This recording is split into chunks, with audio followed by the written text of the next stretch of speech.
مصیبہ قالوا انا للہ و انا الیہ راجعون، جب بھی ان پر کوئی مصیبت آتی ہے، آزمائش آتی ہے، امتحان آتا ہے، تو وہ بڑے شکر کے ساتھ، صبر کے ساتھ اللہ تبارک و تعالیٰ سے ارشاد فرماتے ہیں، کہتے ہیں یا باری تعالیٰ تیرا ہی تو دیا ہوا تھا، یہ صحت لی ہے تو تیری دی ہوئی تھی، یہ مال و دولت تو نے واپس لی ہے، تیرا ہی تو دیا ہوا تھا، یہ گھر بار، کھیت کھلیان، یہ آل اولاد، یہ رشتہ داریاں، بہن بھائی، بیٹے بھتیجے، جو کچھ بھی تو نے آج واپس لیا ہے وہ سارا کچھ تیرا ہی تو دیا ہوا تھا۔ یا اللہ اگر تو نے لے لیا ہے تو ہی تو مالک تھا، تو ہی تو خالق تھا، میرا تھا اس میں کیا؟ میرا تو کچھ بھی نہیں تھا، کچھ دیر کے لیے تو نے مستعار مجھے دیا تھا، حتیٰ کہ میری اپنی زندگی بھی تو نے مجھے کچھ دیر کے لیے ادھار دی ہوئی ہے، جب چاہے تو مالک ہے واپس لے سکتا ہے۔ جب ایسا کہتا ہے کوئی اللہ تبارک و تعالیٰ کی ذات کے آگے صابر شاکر بن کے، تو اللہ تبارک و تعالیٰ فرماتے ہیں وَبَشِّرِ الصَّابِرِينَ، پھر ان کو میری بشارتیں دے دو، ان کو میری خوشخبریاں دے دو کہ جس مقصد کے لیے میں نے تمہیں آزمایا تھا وہ سارے مقاصد جو ہیں وہ تم نے پورے کر دیے ہیں۔ میرے دوستو، پچھلے جمعۃ المبارک میں یہ قافلہ کربلا کا، سیدوں کا، اسیران شام کا، شام دمشق تک یزید کے دربار میں پہنچا۔ وہاں پر حضرت زینب نے للکار کے خطبہ دیا، اور پھر ایسا خطبہ دیا کہ دربار کے اندر جتنے موجود تھے، کچھ لوگوں کو تو پتہ تھا نا یہ کچھ ہوا ہے، کچھ لوگوں کو پتہ ہی نہیں تھا، باہر کے کچھ سفیر آئے ہوئے تھے روم وغیرہ سے، تو انہوں نے جب حضرت زینب کا وہ اتنا زبردست قسم کا وہ خطبہ سنا، آخر علی کی بیٹی تھی، اور پھر دربار یزید میں یزید کو للکارا کہ اے لعین، تو کہتا ہے ہمیں کہ تو نے ہمیں شکست دی ہے، یہ تیرے بس کی بات نہیں ہے، یہ تو تقدیر تھی اللہ تبارک و تعالیٰ کی جس کو ہم پوری کرتے رہے ہیں، وہ اس کی آزمائشیں تھیں، اس کا امتحان تھا، وہ ہم نے پورا کیا ہے، تیری کیا جرت کہ تو ہماری طرف انگلی بھی اٹھا سکے؟ تیری یہ ہمت نہیں ہے، اور تو سمجھتا ہے میں نے حسین کو ختم کر دیا، حسین کا جو نانا ہے محمد مصطفیٰ اس کا دین ختم کر دیا۔ اور ذلیل انسان، یہ اذانیں تو سن، آج بھی ہمارے نانے کا نام اسی طرح بلند و بالا ہے، مگر تیرا نام لیوا کوئی نہیں ہوگا، پھر زندگی بھر قیامت تک کوئی نہ تو کسی کا نام شمر کوئی رکھے گا، نہ کوئی یزید رکھے گا۔ حسین حسین، ہر گھر میں حسین ہوگا، ہر گھر میں علی ہوگا۔ تو میرے دوستوں اور بزرگوں، جب حضرت زینب کا یہ تعارف، یہ للکار سنی تو دربار کے اندر ایک یہودی موجود تھا، وہ تڑپ کے اٹھا، اس نے کہا یہ کیسے لوگ ہو، کیسا کلمہ پڑھتے ہو، لا الہ الا اللہ محمد رسول اللہ بھی کہتے ہو، اور اسی محمد رسول اللہ کے نواسے کو، سبط رسول کو تم نے شہید کر دیا، اور ان کی بیٹیوں کو تم نے اسیر بنایا ہوا ہے۔ لعینوں، میں 17ویں پشت میں ہوں اپنے نبی کی، میں شجرے میں 17ویں پشت پر ہوں، آج بھی یہودی مجھے دیکھ لے تو ادب سے کھڑے ہو جاتے ہیں۔ ایک عیسائی کھڑا ہوا، اس نے کہا کہ مجھے تو آج پتہ چلا ہے تم لوگ کتنے منافق اور ظالم ہو، تم اپنے نبی پر اتنا ظلم کرتے ہو۔ ہمارے گرجے گھر میں حضرت عیسیٰ علیہ السلام کی سواری کا ایک کھر کا نشان ہے، ہم اس کا اتنا ادب کرتے ہیں جتنے تم کعبہ کے اندر لگے ہوئے حجر اسود کا کرتے ہو، اتنا ہم اپنے نبی کی سواری کے کھر کے نشان کا ادب کرتے ہیں، اور یہ تو محمد مصطفیٰ کا خون ہے۔ اور وہ اٹھ کے چلے گئے۔ میرے دوستو، وہ یزید جو تھا وہ اس پر کپ کپاہٹ طاری ہو گئی، کانپنے لگ گیا، شرمندہ ہو گیا، پھر چلاکیاں کرنے لگ گیا، کہنے لگا مجھے تو پتہ نہیں تھا امام عالی مقام حضرت سجاد، حضرت زین العابدین، مجھے نہیں پتہ تھا، میں نے کب ان کو یہ کہا ہے کہ ان کو شہید کر دو، ان ظالموں نے، ابن زیاد اور ان ساروں نے یہ ایسا کیا ہے، میں چاہتا ہوں کہ اب جو بھی آپ کہیں حکم کریں میں وہ پورا کروں گا۔ تو حضرت سجاد نے کہا لعین، تو ہمارا کیا حکم پورا کرے گا، تو ہمارا کیا کر سکتا ہے، تو جو کر سکتا تھا تو نے کر دیا، تو نے تو حسین کا ایک بچہ حضرت علی اصغر تک نہ چھوڑا، پانی جو اللہ تبارک و تعالیٰ کی دین ہے اور دریاؤں کو بند کر دیا، تو نے کھانا پینا بند کر دیا، تو نے ہمارے قیام کو آگے لگا دی، تو نے ہماری بہو بیٹیوں کو قیدی بنا دیا، لیکن تو اب ہمارا کیا فائدہ کر سکتا ہے؟ ہاں اگر تو اپنی بات میں سچ ہے تو پھر ایسا کر، قاتلان حسین جو ہے میرے حوالے کرنا ذرا، میں اپنے بابا کا بدلہ لوں۔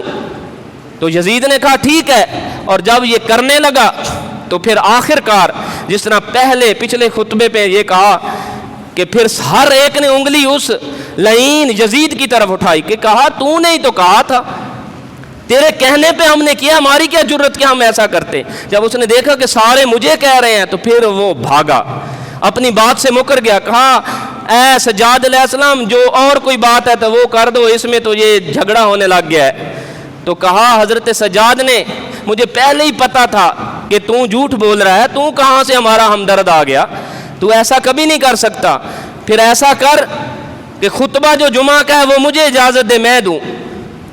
تو خطبے کی اجازت ملی۔ حضرت زین العابدین نے پھر ایسا خطبہ دیا کہ کربلا کے اندر کا سارا جو واقعات ہیں وہ حضرت سجاد علیہ السلام نے بیان کیے دمشق کی مسجد کے اندر۔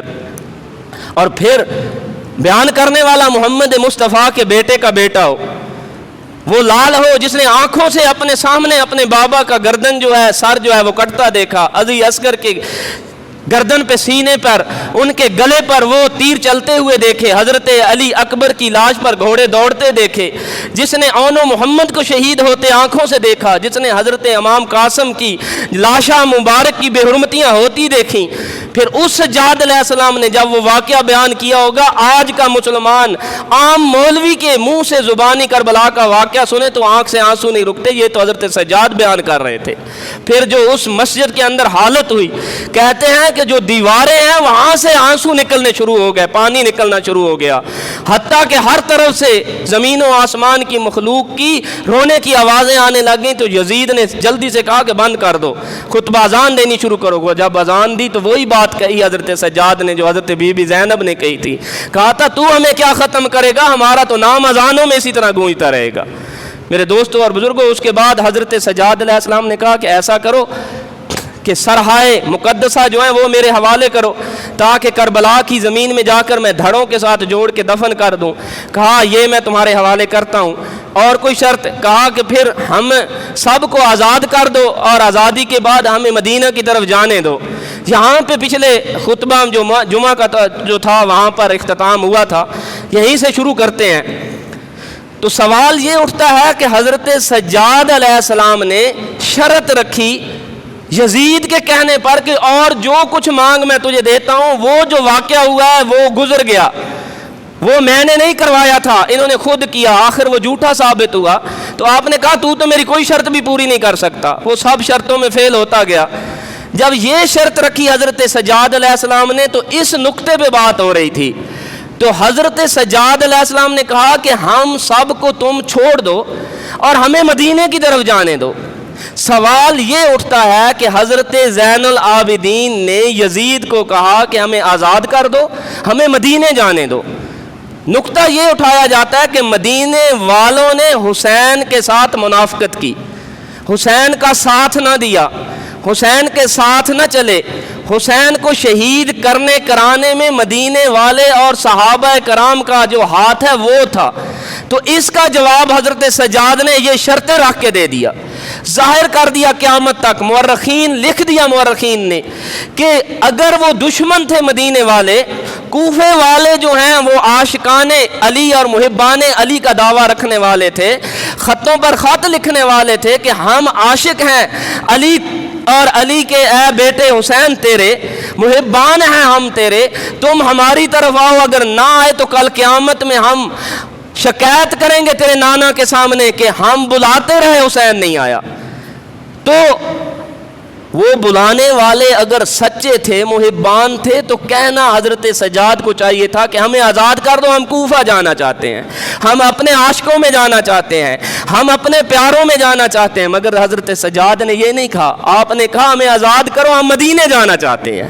ہاں، تو سمجھ میں آیا مدینے والے منافق نہیں تھے، مدینے والے قاتل نہیں تھے، مدینے والے جو ہیں وہ تنگ کرنے والے نہیں تھے، مدینے والے محمد و آل محمد کے پیارے تھے۔ یہ اس چیز کی نشانی ہے کہ یہ حضرت سجاد نے شرط رکھی۔ اور پھر آج تک دیکھ لیں کہ حضرت امام زین العابدین ہو گئے، ان کے بیٹے حضرت امام محمد باقر ہو گئے، ان کے بیٹے حضرت جعفر صادق ہو گئے، یہ سارے ان کے مزار جو ہیں جنت البقیع مدینے میں موجود ہیں۔ سمجھ میں آیا کہ مرنے کے بعد، ظاہری طور پر وفات کے بعد، کتنی نسلوں تک آل نبی مدینے میں بستی رہی۔ تو مدینے والوں کے ساتھ ان کا پیار تھا۔ یہ سوال کہ مدینے والے اتنے اچھے تھے تو ساتھ کیوں نہیں گئے؟ تو ساتھ کیسے جاتے جب حسین نے کہہ دیا کہ میں کسی کو ساتھ لے کے نہیں جاؤں گا؟ لکھوایا حضرت عباس کے ذریعے، لسٹ بنوائی کہ یہ لے کے جاؤں گا، گھر کے افراد چھوڑ گئے۔ محمد حنفیہ حضرت علی کے سگے بیٹے، حسین کے بھائی، وہ ساتھ نہیں گئے کیونکہ حسین لے کے نہیں گئے۔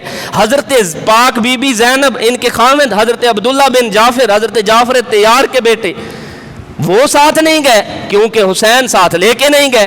حضرت عبداللہ بن عباس، اہل بیت طہار کا اہم ترین فرد، وہ ساتھ نہیں گئے کیونکہ حسین لے کے نہیں گئے۔ صحابہ کرام کو حسین نے یہ کہہ کے چپ کرا دیا کہ میں تم کو ساتھ نہیں لے کے جاؤں گا، اگر تم سب کو ساتھ لے کے جاؤں تو کل مورخ لکھے گا کہ حسین تبلیغ کے لیے نہیں، حسین جنگ کرنے کے لیے گیا تھا، میں کسی کو ساتھ لے کے نہیں جاؤں گا، اس لیے صحابہ ساتھ نہیں گئے تھے۔ تو میرے دوستوں اور بزرگوں، سوال یہ ہے کہ صحابہ کرام کی اولادوں نے شہید کیا، اسی کا جواب ڈسکس ہو رہا تھا پچھلے جمعۃ المبارک میں، جس کی مثال قرآن پاک سے دی تھی کہ ایک بندے کا جو گناہ ثواب ہے اس کے اپنے ساتھ ہے، اس کا گناہ ثواب اس کے والد یا اس کے بیٹے پر نہیں ہے۔ قرآن پاک اٹھا کر دیکھیں، حضرت آدم کے بیٹے قابیل نے قتل کیا، حضرت آدم کی شان میں کمی نہیں آئی۔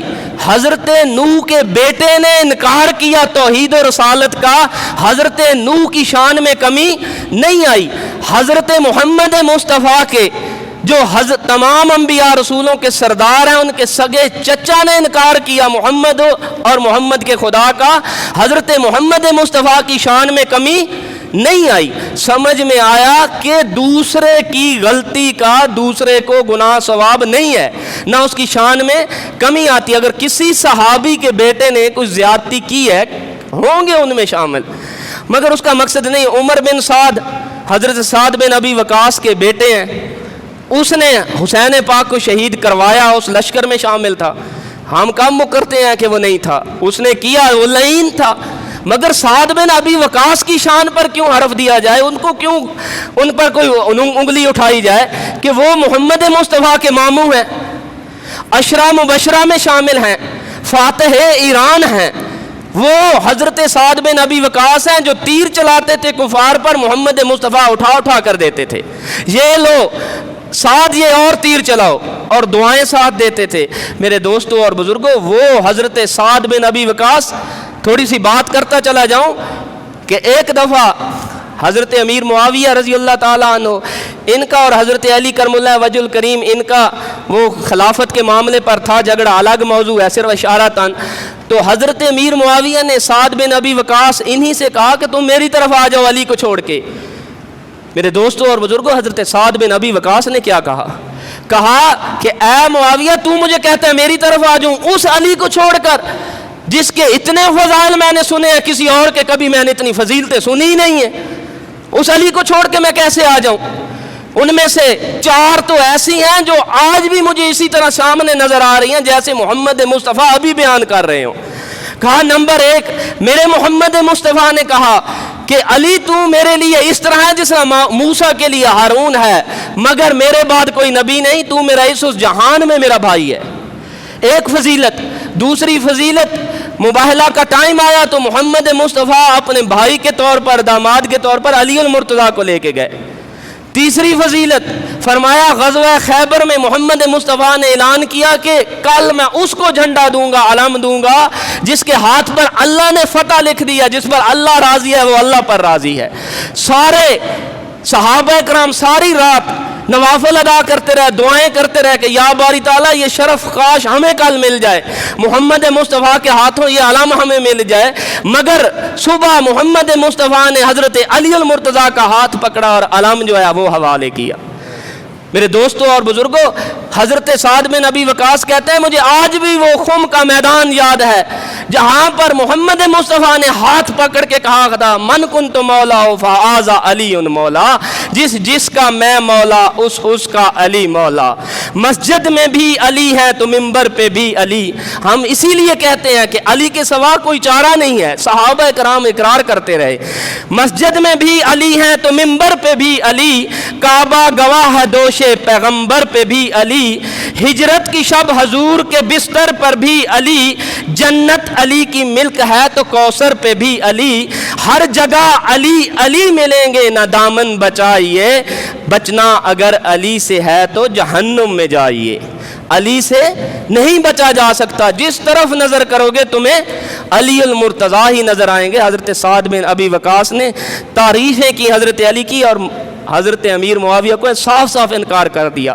ان کا بیٹا اتنے پیارے صحابی کا بیٹا تھا، جنتی کا بیٹا دوزخی، اسی لیے کہا جاتا ہے سب سے پہلے جو کفار پر تیر محمد مصطفیٰ کی طرف سے چلایا وہ سعد بن ابی وقاص نے چلایا، اور سب سے پہلے حسین پر کربلا میں جس نے تیر چلایا ان کے بیٹے عمر سعد نے چلایا۔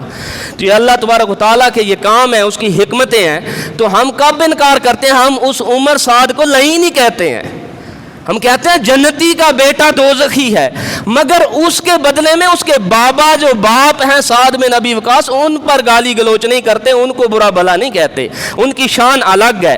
میرے دوستوں اور بزرگوں، پھر سوال یہ ہے کہ حسین کا بدلہ کس نے لیا؟ حسین کا بدلہ لینے والا بھی صحابی رسول کا بیٹا تھا، مختار ثقفی، ابو عبیدہ کا بیٹا تھا، جو قادسیہ میں جنگ کے دوران ہاتھی کے پاؤں کے نیچے آ کر شہید ہو گئے تھے، ان کا بیٹا مختار ثقفی تھا۔ حالانکہ اس پر تحفظات ہیں، ہمارے مسلک میں بھی ہیں، دیگر مسالک کے اندر بھی ہیں، مختلف ان پر سوالات اٹھائے جاتے ہیں کہ انہوں نے نبوت کا دعویٰ کر دیا تھا، انہوں نے کہا وہی مجھ پر آتی ہے، اس طرح کے سوالات ہیں۔ بہرحال یہ موضوع گفتگو نہیں ہے، مگر مختار ثقفی کا میں اپنی بات کرتا ہوں، اپنے نزدیک میرے دل میں یہ ہے کہ مختار ثقفی نے بہت بڑا کام کیا۔ سب سے بڑا کام یہ کیا کہ امام زین العابدین کا سینہ ٹھنڈا ٹھار کر دیا، ان کے بابا کے قاتلوں کو قتل کر دیا، ان کو چن چن کے مارا اس مختار ثقفی نے۔ وہ تھا کون؟ وہ بھی ایک صحابی رسول کا ہی بیٹا تھا، وہ بھی محمد مصطفیٰ کی صحبت میں رہنے والے کا بیٹا تھا جس نے بدلہ لیا۔ میرے دوستوں اور بزرگوں، ایک اور بات ہے، یہ مختار ثقفی جو ہے ظاہری طور پر کچھ اس کے بارے میں بتاتا جاؤں، اس کی شروع سے طبیعت تھی، یہ نامی گرامی رہنا چاہتا تھا، اس طرح کے طریقے اختیار کرتا تھا، بہت بڑا سیاستدان تھا، چلاک تھا، تیز تھا اور بہادر بھی بہت زیادہ تھا۔ اس کے آل رسول اس کے اندر بالکل تھی، مگر سیاست میں بھی آگے آگے رہنا چاہتا تھا، اس کی طبیعت تھی اس طرح کی۔ تو جو سائیڈ تھوڑی سی بھاری دیکھتا اس سائیڈ پہ جاتا۔ یہ عبداللہ بن زبیر جب انہوں نے تھوڑی سی طاقت پکڑی تو ان کے ساتھ شامل ہوا بعد میں کربلا کے واقعے کے۔ اور پھر محمد بن حنفیہ جب بیمار ہو گئے تو ان کی تحریک تھی اٹھی ہوئی قاتلان حسین سے بدلہ لینے کی، تو محمد بن حنفیہ علی کے بیٹے بیمار ہو گئے تو اس تحریک کو بھی انہوں نے حاصل کر لیا اور وہ بھی انہی کے ساتھ آ کے مل گئے۔ پھر کچھ لوگ تھے جماعت توابین۔ یہ کون لوگ تھے؟ توابین۔ توابین وہ لوگ ہوتے ہیں جو توبہ کرتے ہیں۔ سوال یہ ہے توبہ کون کرتا ہے؟ توبہ وہ کرتا ہے جو اقرار گناہ کرتا ہے، ایسا ہے کہ نہیں؟ ساتھ ساتھ جواب دیا کریں، پتہ چلے سن رہے ہو۔ توبہ کون کرتا ہے؟ کبھی نیک بندے نے بھی توبہ کی؟ جس نے گناہ نہیں کیا اس نے معافی کیا مانگنی ہے؟ جس نے گناہ کیا ہے، بڑی سمجھ والی باتیں ہیں، عقائد والی باتیں ہیں، ان کو سمجھے، خود سمجھو، اپنی اولادوں کو سمجھاؤ۔ ہر وقت ہر کوئی آپ کو یہ باتیں نہیں سمجھائے گا۔ جماعت توابین تھی، توبہ کی انہوں نے، کوفے سے باہر نکل کر ریگستانوں میں، ریتوں میں، سر میں مٹیاں ڈال کے رو رو کے اللہ کے آگے توبہ کرتے رہے۔ کس چیز کی توبہ؟ یا باری تعالیٰ ہمیں معاف کر دے، ہم نے حسین کو بلایا اور بلا کے مروا دیا۔ اگر یہ بات نہ ہو تو میں ذمہ دار، ممبر رسول پر بیٹھ کر۔ جماعت توابین سلیمان سرد کون تھا؟ خط لکھنے والے، جنہوں نے نیچے لکھا عاشقان رسول، عاشقان علی، عاشقان حسین، تجھے اے حسین بلاتے ہیں، آ کے ہمیں سنبھال، یزید ہمارا دین خراب کر رہا ہے، اگر آج تو نے نہ بچایا کل اللہ کا میدان حشر ہوگا اور ہم تیری طرف انگلی کریں گے کہ حسین کو بلاتے رہے نہیں آیا، اس لیے ہم یزید کے کاموں پر لگ گئے۔ تو اس لیے حسین گیا۔ حسین نے انہی لوگوں کے 2 بورے نکال کے دیے تھے کہ یہ پڑھو اپنے نام، تم نے خط لکھے، مجھے واسطے دے دے کر بلایا، میں تمہارا مہمان ہوں، پھر مجھے ہی مروانے لگ گئے ان کے ساتھ مل کے۔ تو میرے دوستوں اور بزرگوں، یہ عاشقان حسین تھے جنہوں نے یہ 2 بورے خطوں کے دکھائے، اور پھر خیام کو جلایا کس لیے گیا؟ اسی لیے جلایا گیا کہ یہ خطوں کا جو ثبوت ہے یہ جل جائے۔ تاکہ کل یزیدی فوج کے ہاتھ لگ جائے گا، وہ یزید کو دیں گے اور یزید ہمیں باہر بلا لے گا، کہے گا تم تو حسین کے ساتھ تھے، خط لکھ کے بلایا تھا تم لوگوں نے، تو ہم نہ ادھر کے رہیں گے نہ ادھر کے رہیں گے۔ اس لیے خیام کو جلانے میں یہ سب سے آگے تھے، انہوں نے اس لیے خیام کو جلایا تھا، وہاں پر کوئی سونا چاندی نہیں تھا حسین کے گھرانے میں، وہ تو سخیوں کے سخی ہیں، ادھر سے آ رہے ہیں اونٹوں کے اونٹ غلے کے اور ادھر غریبوں کی طرف جا رہے ہیں۔ حضرت سجاد علیہ السلام کو جب غسل دیا گیا تو آپ کے کمر مبارک پر اتنے اتنے زخم تھے، کسی نے پوچھا یہ کس طرح کے ہیں؟ گٹے بنے ہوئے ہیں، جس طرح ساری زندگی حضرت سجاد وزن اٹھاتے رہے ہوں۔ تو کسی نے بتایا، پھر چند دنوں کے بعد مدینے کے غریب جب روئے نا کہ ہمارے دروازے پر رات کو کوئی بورا رکھ کے جاتا تھا خوراک کا، تو وہ ہم سوچتے تھے کس نے رکھا ہے، تو آج ہمیں پتہ چلا جب سجاد علیہ السلام چلے گئے ہیں تو ہمیں آج پتہ چلا کہ ہم پر سخاوتیں کرنے والا امام عالی مقام حسین کا بیٹا تھا۔ وہ راتوں کو اٹھا کر جاتے تھے اور جا کے تقسیم کرا دیتے، گھر والوں سے سوال کرتے تھے کوئی چیز دنیا کی رہ تو نہیں گئی ہے، تو ان کے خیموں میں کیا پڑا تھا؟ کوئی سونا پڑا تھا، ادھر چاندی پڑی تھی، جس کو لوٹنا تھا لوٹ لیا جی، لوٹ لیا، لوٹا نہیں، لوٹنا وہاں سے کیا تھا؟ جلایا۔ کیوں جلایا؟ 2 بورے ثبوت تھے جو حسین نے کربلا میں دکھائے تھے، یہ خط جل جائیں تاکہ کل ثبوت نہ موجود ہو، ہم نے بلایا مگر ثبوت لکھنے والوں نے لکھ دیے موجود ہیں۔ میرے دوستوں اور بزرگوں، اس سلیمان بن سرد کے پاس تقریباً اس نے 10,000 کی وہ توابین بنی، خود ہی کہہ دیا ہمیں خواب آ گیا جی، توبہ قبول ہو گئی ہے۔ پھر انہوں نے فوج بنائی کہ خواب میں کہا گیا تم بدلہ لو حسین کا، تو فوج کی تیاریاں ہو رہی ہیں، اس وقت مختار سقفی پہنچا ان کی چھاونی کے اندر اور سلیمان بن سرد کے خلاف ساری فوج کو کیا اور کہا کہ اس نے تمہیں کیا بچانا ہے اور حسین کی قتلوں کا بدلہ لینا ہے قاتلوں سے، میں لینے لگا ہوں بدلہ۔ میرے ساتھ عبداللہ بن زبیر کی فوج بھی ہے، محمد بن حنفیہ کے جو ہیں سپہ سالار اور جانسار وہ بھی ہیں، میں حسین کا بدلہ لوں گا، میری طرف آ جاؤ۔ یہ تو بلا کے پھر ساتھ مرواتے رہے ہیں، بہانہ کیا مختار نے اور طریقے سے پھر ان آدھی فوج توڑ کے اپنے ساتھ کر لی، آدھی جا کے پھر وہ جنگ لڑی، انہوں نے وہ مارے گئے، تو مختار کے ساتھ پھر یہ شامل ہو گئے۔ ان کوفے والوں کی یہ تاریخ تھی۔ حضرت عبداللہ بن زبیری فوج نے جب کوفہ کو فتح کیا نا بعد میں، تو مختار کے ساتھ یہ تھے، انہوں نے پھر اس مختار کو چھوڑ دیا، مختار شہید ہو گئے، تو اس کے بعد انہوں نے کہا کہ ہم تمہارے ساتھ ہیں۔ اس نے کہا ان ساروں کو لین میں لگاؤ، پورے قلعے کی دیوار پر سوار کیا، ان کو 5-7 ہزار بندوں کو سب کو قتل کروا دیا۔ کہتے ہیں خون کوفے کی گلیوں میں اس طرح بہہ رہا تھا جس طرح ندی نالے ہیں۔ اس نے کہا ایک بھی میں نے چھوڑوں گا، تم وہ لوگ ہو جنہوں نے عثمان کو شہید کیا، تم وہ لوگ ہو جنہوں نے علی کو کہا کہ تو ہمارا پیر ہے اور پھر اس کو مروا دیا، تم وہ لوگ ہو جس نے حسن کو کہا ہم تیرے ہیں اور پھر اس کو مروایا، پھر حسین کو بلایا حسین ہم تیرے ہیں پھر اس کو مروایا، پھر تم مختار کے ساتھ ابن زیاد کے ساتھ شامل ہوئے اور مختار جب آیا طاقت میں اس کے ساتھ شامل ہو کے ابن زیاد کو مروا دیا، پھر تم مختار کے ساتھ شامل ہوئے اور پھر تم نے کہا کہ ہم اس کے ساتھ شامل ہیں، اور پھر مختار پہ جب برا وقت آیا اس کو چھوڑ کے میرے ساتھ شامل ہو گئے ہو اور مختار کو مروا دیا، اب تم کہتے ہو ہم تیرے ہیں، تم ہمیں بھی مرواؤ گے۔ اس نے ان کو جڑ سے ختم